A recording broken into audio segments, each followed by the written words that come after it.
Chemistry में हमारा approach बहुत ज्यादा कैजुअल होता है। हम केमिस्ट्री को यह सोच के छोड़ देते हैं कि ये आसान सब्जेक्ट है, इसे हम बाद में पढ़ेंगे, और यही बाद में हमें रिजल्ट में हमारे नुकसान करता है और हमारा केमिस्ट्री जैसे स्कोरिंग सब्जेक्ट में स्कोर नहीं बन पाता, स्कोर ज्यादा नहीं आ पाता।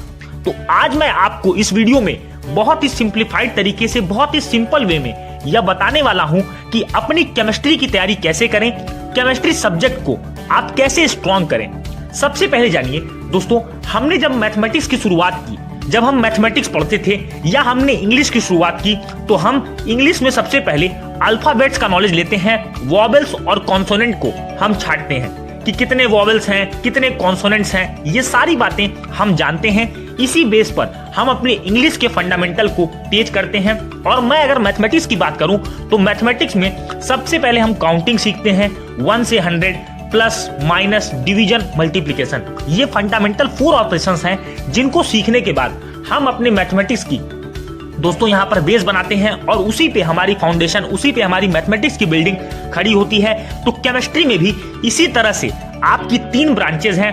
पहली ऑर्गेनिक केमिस्ट्री, दूसरी इनऑर्गेनिक केमिस्ट्री और तीसरी है फिजिकल केमिस्ट्री। मैं आपको एक एक करके बताने वाला हूं किस तरह से आपको इन तीनों ही ब्रांच पे कमांड पाना है, किस तरह से आपको इन तीनों ही ब्रांच को इतना स्ट्रॉन्ग करना है जिससे आपके एग्जाम्स में बहुत अच्छे स्कोर आए। और शुरुआत से अगर आप तैयारी करना चाहते हैं तो आप कैसे शुरुआत करें।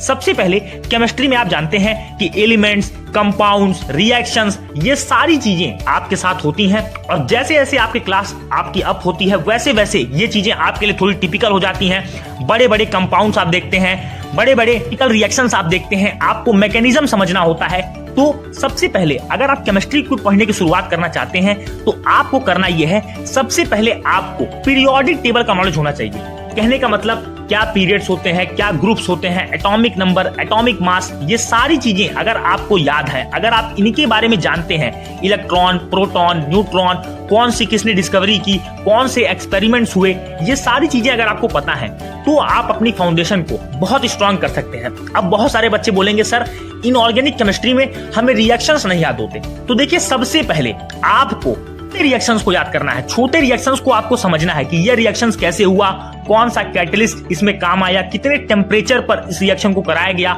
ये रिएक्शन एक्सोथर्मिक है या एंडोथर्मिक है। तो दोस्तों ये सारी बातें अगर आप रिएक्शन को ब्रेक करके तोड़ तोड़ के समझते हैं तो बहुत आसानी से आप बड़े बड़े रिएक्शंस को याद कर लेते हैं। जैसे कुछ रिएक्शंस हैं जैसे Wurtz reaction, Raymond tamer reaction. दोस्तों ये ऐसे रिएक्शंस हैं जो आपको, सैंडमेयर रिएक्शंस, ये थोड़े बड़े बड़े रिएक्शंस हैं, लेकिन इन्हीं रिएक्शंस को अगर आप समझना चाहते हैं, अगर आप इन्हें याद करना चाहते हैं, अगर आप चाहते हैं कि अपने एग्जामिनेशन हॉल में आप इन क्वेश्चंस को अटेम्प्ट कर पाएं, ऑर्गेनिक केमिस्ट्री को आप बहुत स्ट्रांग कर पाएं, तो सबसे पहले आपको इन रिएक्शंस को समझना होगा कि कैसे छोटे छोटे रिएक्शंस हुए हैं। फिर उन रिएक्शंस को अगर आप समझ लेते हैं तो आप बड़े रिएक्शंस को बहुत ज्यादा आसान तरीके से आप याद कर लेंगे। अगर आपको अपनी inorganic chemistry, organic chemistry strong करनी है तो जितने भी इसमें फंडामेंटल एलिमेंट्स हैं, जितने भी फंडामेंटल चीजें हैं, उनका पहले आप नोट्स बनाएं। जैसे अगर मैं बात करूं ऑर्गेनिक केमिस्ट्री की, तो आप ऑर्गेनिक केमिस्ट्री में आपको अगर बड़े बड़े रिएक्शंस आपको दिए हैं तो आप उन रिएक्शंस की लिस्ट बनाइए कि अगर एक चैप्टर है तो उन चैप्टर्स में 5 ऐसे रिएक्शंस होंगे जो मेन रिएक्शंस होंगे और जिनके अराउंड बहुत सारे छोटे छोटे रिएक्शंस हो रहे होंगे। जैसे बहुत सारे रिएक्शंस होते हैं वो कई सारे स्टेप्स में होते हैं। अगर मैं बात करूं कि कई बार आपको एग्जाम में आपका मैकेनिज्म पूछा जाता है कि इस रिएक्शन का मैकेनिज्म लिखिए, तो आप देखते हो कि आपके टीचर आपको एक एक स्टेप बताते हैं, कब कौन सा प्रोडक्ट बना, फिर कौन सा प्रोडक्ट रिएक्ट हुआ और फिर अगला प्रोडक्ट बना। ऐसी सारी चीजें आपको 4 से 5 स्टेप्स में आती है। आपको उन्हीं स्टेप्स को समझना होता है और बार बार अगर आप उन स्टेप्स को लिखेंगे, प्रैक्टिस करेंगे, अपने दिमाग में आप इसको समझ लेंगे तो बहुत आसानी के साथ आप अपने एग्जाम में उनको अटेम्प्ट कर पाएंगे। अब दूसरी बात आती है कि इनऑर्गेनिक केमिस्ट्री को कैसे स्ट्रॉन्ग करें। देखिए, इसके लिए सबसे पहले आपको पीरियोडिक टेबल का बहुत अच्छा नॉलेज होना चाहिए।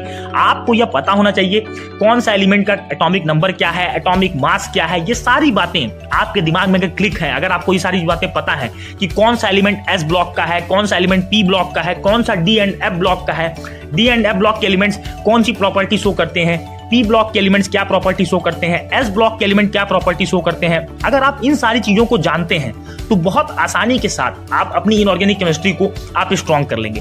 अब बात आती है फिजिकल केमिस्ट्री की। देखिए फिजिकल केमिस्ट्री में प्रॉब्लम उन्हीं को होती है जिनका मैथमेटिक्स, जिनकी न्यूमेरिकल पोर्शन थोड़ी वीक होती है, क्योंकि फिजिकल केमिस्ट्री में आपको कॉन्सेप्ट्स के साथ साथ न्यूमेरिकल प्रैक्टिस करनी होती है। और मैं ये मानता हूं अगर आप मैथ साइड से हैं, अगर आपने मैथमेटिक्स साइड ली हुई है, अगर आप पीसीएम ग्रुप से हैं, तो आपके लिए फिजिकल केमिस्ट्री सबसे इजी हो जाती है, क्योंकि कहीं ना कहीं आप लोग न्यूमेरिकल्स लगाने में आप थोड़े परफेक्ट होते हो। अगर आप थोड़े बायोलॉजी से हो तब आपको थोड़ी प्रॉब्लम होती है, क्योंकि जनरली बायो वाले फिजिकल केमिस्ट्री को इग्नोर कर देते हैं और ये गलती होती है। आप लोग फिजिकल केमिस्ट्री को जो पहले फॉर्मूलेज हैं उन फॉर्मूलेज को लिखिए, पहले फॉर्मूलेज की एक एक टर्म को आप समझिए, फॉर्मूले में कोई टर्म दिया है तो उसकी क्या वैल्यू है, उसका क्या मतलब है, ये सारी बातें अगर आपको समझ में आ गई तो आप अपनी केमिस्ट्री की तीनों ही ब्रांच को बहुत अच्छे तरीके से आप स्ट्रॉन्ग कर लेंगे।